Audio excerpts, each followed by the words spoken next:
Parler d'un problème plus large, c'est-à-dire que l'équilibre des régimes des retraites aujourd'hui, c'est une question complètement subalterne au problème du manque d'emploi en France. Là, les derniers chiffres de l'OCDE disent qu'en France, 68% de la population en âge de travailler a un emploi contre 77 en Allemagne, et que par ailleurs, le taux de chômage des jeunes de moins de 25 ans est 3 fois plus élevé en France qu'en Allemagne. Donc évidemment, tout ça, ça pèse sur quoi? Ça pèse sur le volume des cotisations sociales et puis sur l'impôt.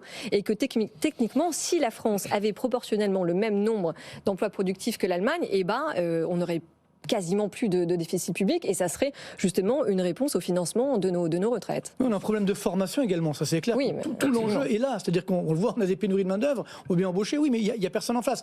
N'oublions pas que le taux de chômage, parce qu'évidemment on voit le taux de chômage de 7,3%, qui est le taux de chômage de catégorie A, hein, n'oublions pas, c'est-à-dire les chômeurs qui n'ont pas du tout travaillé, qui sont immédiatement disponibles et qui ont fait une recherche active d'emploi. Et ça, c'est, voilà. Mais n'oublions pas que le taux de chômage français, qu'on appelle le sous-emploi aujourd'hui, est supérieur à 16%, plus de 6 millions de personnes. Donc elles sont là, les pénuries de main-d'œuvre. Donc le vrai enjeu aujourd'hui est là, c'est que malheureusement, cette retraite, encore une fois, comment la financer si on n'a pas plus de personnes au travail, plus de formation, et là on n'en parle pas. Donc moi je pense que... Plus de jeunes, plus de seniors. Le problème c'est que la réforme, entre guillemets, moi je pense que pour sauver la retraite par répartition, il faut un peu de dose de retraite par capitalisation, il faut surtout donner le choix aux Français. Non mais c'est donner le choix aux Français qui ne l'ont pas aujourd'hui. Déjà la retraite par capitalisation. Non, ça n'existe pas comme on le souhaiterait, mais surtout l'enjeu, c'est que... Les gens ils sont pas fous. Non mais elle est très inégalitaire.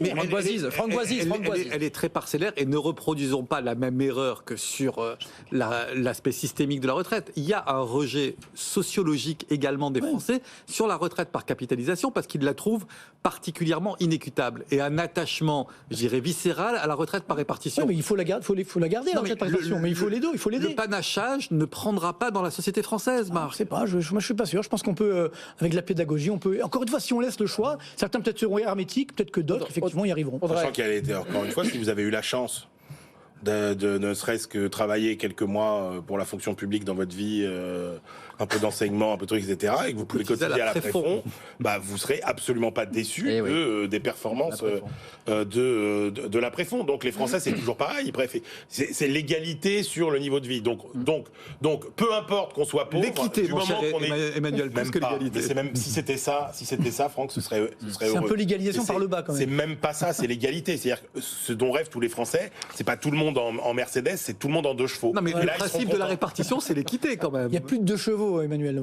Et alors, en 2 chevaux électriques? Oui, voilà. Ah bah oui, électrique. Alors, lancez pas là-dessus. Bien, enfin, quand je vois en tout cas ces débats qu'on reçoit, je me dis que 3 semaines, effectivement, ça sera pas du luxe pour essayer de... Ça fait 30 ans.